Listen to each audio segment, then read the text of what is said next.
Week 16, a lot of important games, guys, on the slate, if you will. So I ask you this. Let's go around the horn. Most compelling game, Sizzler, I start with you.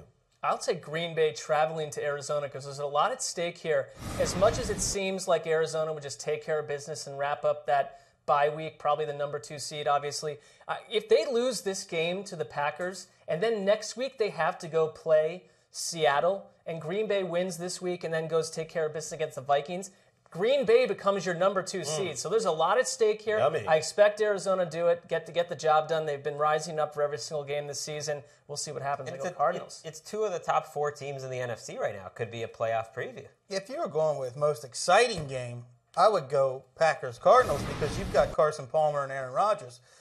But I fully expect the Cardinals to beat a flawed Packers team. They're a better team than the Packers are.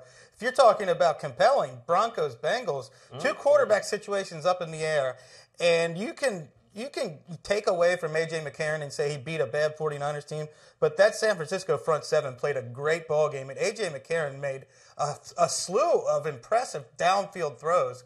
He had a great game, and better than some Andy Dalton games this year. So, to me, those 2 quarterback situations and what comes out of that game is compelling. I'm going to go with a great rivalry, a division rivalry, the great border war between the Patriots and Jets. And listen, maybe it lost a little bit of its sizzle with Rex Ryan gone, but this is still a great matchup because the Jets always play the Pats hard. I'm not saying they always beat them, but in this case, it's even more compelling because the Jets are essentially playing a playoff game in their building here. They need the Patriots to go down in this game. The Jets, if they lose a 6th game, basically you kiss their playoff hopes goodbye, most likely. So it adds that. And the Pats need the game, too, to get that number 1 seed. I went into this segment not knowing what my answer was. I wanted to survey your answers and decide who the winner was. Oh, man of the people. Bengals-Steelers had a good chance because that's basically a playoff game. The winner should get a bye.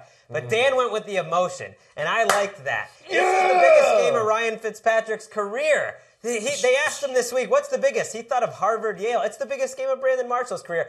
Dan wins. Yeah, you're a Patriots fan just looking to break Dan's heart. That's very that's I don't nice. find That's the team Christmas. who played the most boring game of Week 16 to be compelling. You know I got you. I got you, baby. Check out the Around the NFL podcast 3 times a week. Go Jets.